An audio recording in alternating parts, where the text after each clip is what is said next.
পরিষ্কার পরিচ্ছন্নভাবে থাকতে ভালোবাসি, তাই তো এত গরমের মধ্যেও সকাল থেকে কাজ শুরু করে দিলাম। বাসি কাজকর্ম, টিফিন, রান্নাবান্না সবটাই করে নিলাম একার হাতে। তাহলে চলুন আজকের দিনটা কিভাবে কাটালাম আপনাদের সঙ্গে শেয়ার করি। নমস্কার বন্ধুরা, কেমন আছেন আপনারা? নিশ্চয়ই খুব ভালো আছেন, আমিও বেশ ভালো আছি। সকালে বাসি কাজকর্ম সেরে চলে এসেছি টিফিন করতে। আজকে টিফিন দিয়েই ব্লগটা শুরু করলাম। আর সিদ্ধ ভাত বসিয়ে দিয়েছি আপনাদের দাদাভাইয়ের জন্য, আর আমার জন্য করে নিচ্ছি একটুখানি পাস্তা। তো ওই সাধারণভাবে পেঁয়াজ আর আলু দিয়েছি, তার সাথে একটা ডিম দিচ্ছি। আর আমার গলার অবস্থা খুবই খারাপ, দয়া করে একটুখানি মার্জনা করবেন যদি আপনাদের কোনো অসুবিধা হয়। আসলে আমি পাস্তাটা এইভাবেই খেতে ভালোবাসি। আর জানি যে অনেক রকমের করে করা যায়, তবে একার জন্য আর নানা রকম তামঝাম করতে ভালো লাগে না। ওই সাধারণভাবেই করে নিলাম। ওপর থেকে একটুখানি টমেটো সস দিয়ে নিয়েছি, ব্যাস। এটাই হলো সব থেকে ভালো খাওয়া আমার কাছে মনে হয়, এরকম সিম্পলভাবেই। তো যাই হোক, এবার টিফিনটা করে নিয়ে কিন্তু অনেক কাজ বাজ রয়েছে, সেগুলোও করে নেব। তো আমি এখানে মানে বলতে চাইছিলাম যে চলে আসুন, কে কে খাবেন। পাস্তা আমার রেডি। তো এখানে একটা ডিম সিদ্ধ বসিয়ে দিয়েছিলাম, আর সিদ্ধ ভাতটা হয়েও গিয়েছিল। আপনাদের দাদাভাই খেয়ে বেরিয়ে যাবে, আর এদিকে চলে এলাম ওপর ঘরে সমস্ত কাজগুলো গুছিয়ে নিতে। কেননা বিছানাপত্র একটু দেরি করেই প্রতিদিনই তোলা হয়, যেহেতু নিচে উঠান ঝাঁট দেওয়া, ঘর মোছা, চা জলখাবার এগুলো করার পরে এসে করি, তাই প্রত্যেকটা দিনই প্রায় নিয়মটা একই থাকে। তবে যদি বিরক্ত না হয়ে আমার ভিডিওটা কোনো অংশে আপনাদের ভালো লেগে থাকে, তাহলে প্লিজ চ্যানেলটা সাবস্ক্রাইব করে আমার পাশে থাকবেন। আর মিষ্টি কমেন্ট অবশ্যই করবেন, যাতে নতুন ভিডিও তৈরি করার অনেক উৎসাহ পাই। কালকে বিছানার চাদরটা আর ওঠানো হয়নি, ভাবলাম একটা দিন পাতা রয়েছে থাকুক, কাল সকালবেলা একবারে উঠিয়ে নেব। আমার কাছে মনে হয় যে যতক্ষণ এই জানালার পর্দাগুলো সরিয়ে আলো বাতাসটা ঘরের মধ্যে আসতে না দিতে পারছি, ততক্ষণ যেন একটা বদ্ধ বদ্ধ ভাব লাগে। আসলে যেহেতু রাত্রেবেলা এসি চলে, তাই চারিদিকই বন্ধ করা থাকে, কিন্তু সকাল হলেই মনে হয় জানালা দরজা সমস্ত খুলে দিই, যাতে বাইরের আলো বাতাসটা এসে ঘরটা একটুখানি ফ্রেশ লাগে। তো যাই হোক, এখানে বিছানার চাদরটা উঠিয়ে নেব, আর একটা কাঁচা ধোয়া চাদর পেতে দেব। কেননা প্রতিদিন নতুন নতুন চাদর পাতার মতো সত্যি মধ্যবিত্ত আমরা, আমাদের উপায় নেই। তো একটা চাদর কিনলে মোটামুটি চলে যায় অনেক দিন।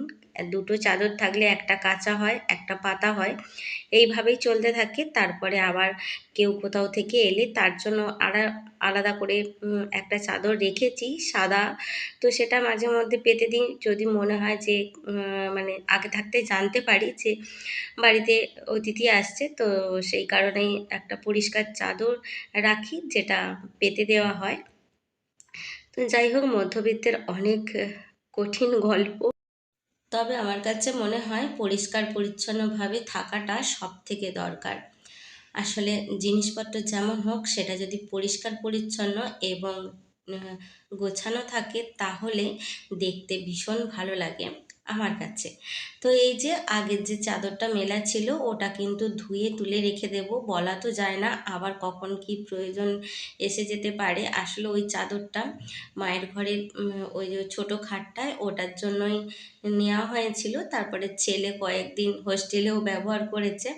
তো ছেলে ব্যবহার করলে যা হয়, একদম মানে ওর অবস্থা খারাপ করে নিয়ে এসেছিল, তবুও তো পরিষ্কার পরিচ্ছন্ন করে এখনও মোটামুটি রেখেছি। আর এই বিছানার চাদরটাও উঠিয়ে দিয়েছিলাম, সেটাও কেচে নিয়েছি, তুলে রেখে দেব। তবে কি বলুন তো, ওই যে বিছানার চাদর যেহেতু সিঙ্গেল কিনেছিলাম, তাই এর সঙ্গে কোনো বালিশের কভার ছিল না, ফলে দেখতে একটুখানি খারাপ লাগে।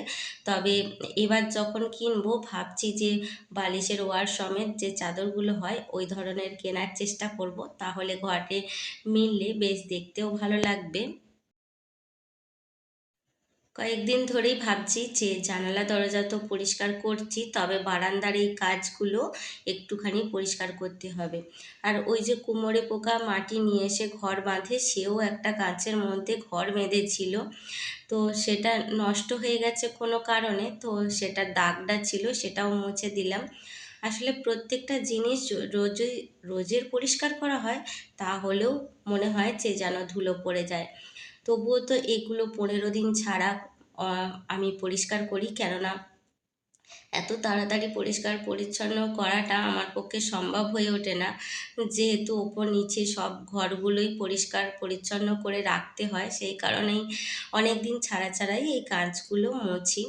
আর বৃষ্টি হলে কাজগুলো বন্ধ করে দিলে বাইরের দিকটা তো ধোয়া হয়ে যায়, কিন্তু ওই যে টবের মাটিগুলো ছিটকে ছিটকে পড়ে, ফলে বাইরের দিকটাও অনেক সময় অপরিষ্কার হয়ে যায়। তবে বাইরের দিকটা পরিষ্কার করতে গেলে এই যে জল এইসব দিয়ে পরিষ্কার করলেই তবে বেশ ভালো হয়।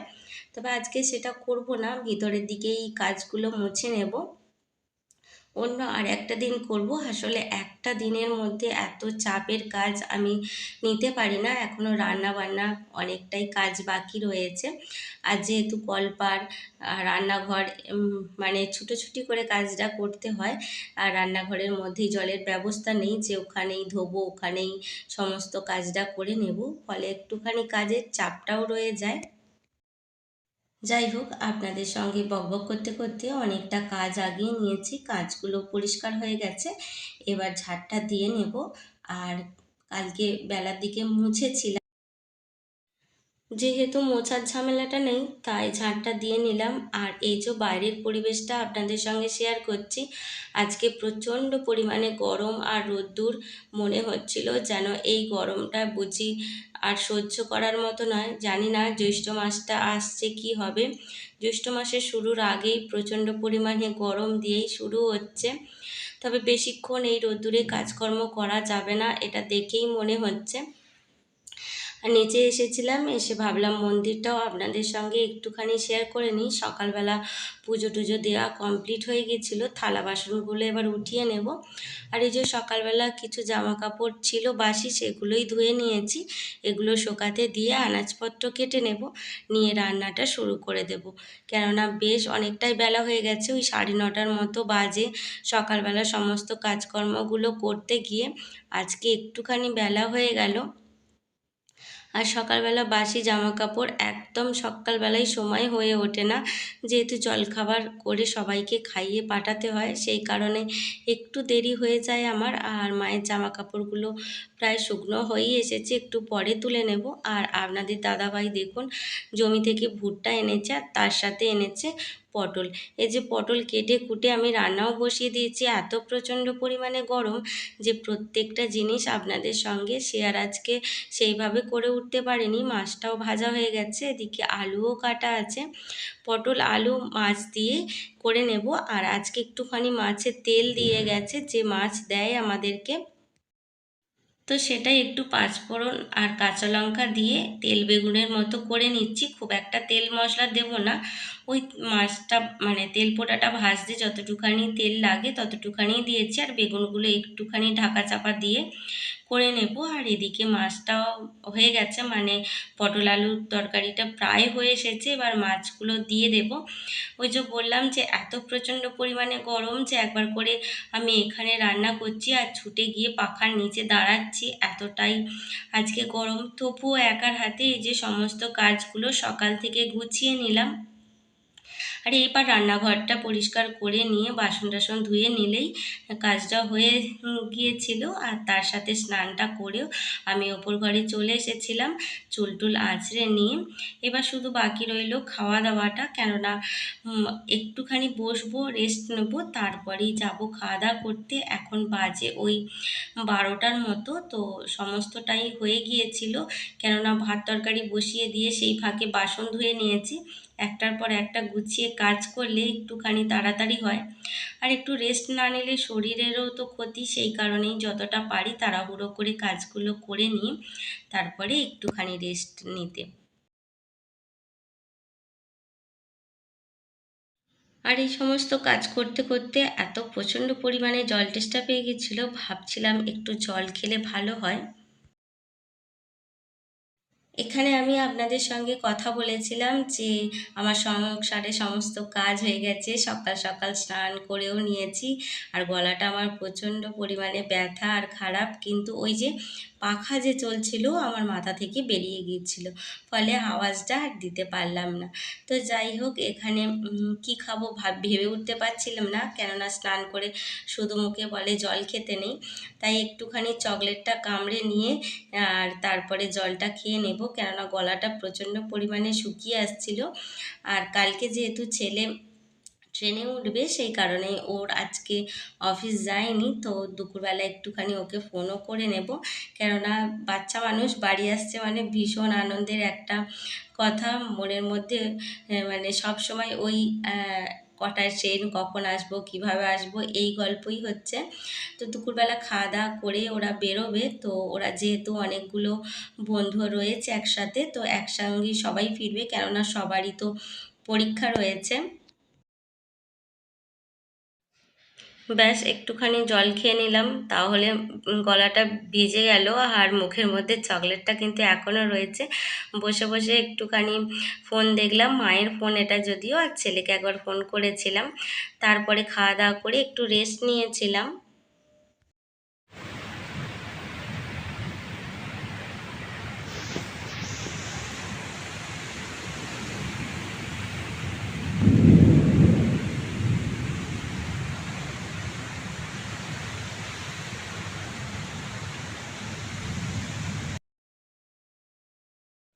যেমন সারাদিন খুব রোদ্দুর গরম ছিল, তেমনি সন্ধ্যা থেকে নয়, প্রায় 7টা থেকে শুরু হলো ঝড় জল আর বৃষ্টি। প্রচণ্ড পরিমাণে ঝড়ের আওয়াজ আর গতিবেগ ছিল, জানি না আপনাদেরকে কতটা দেখাতে পারলাম বা বোঝাতে পারলাম। তো যাই হোক, ঝড় বৃষ্টির সাথে আজকের মতো এখানেই বিদায় নিচ্ছি। দেখা হবে আবার, ততক্ষণ খুব ভালো থাকবেন, নিজেদের খেয়াল রাখবেন এবং হাসি খুশিতে থাকবেন।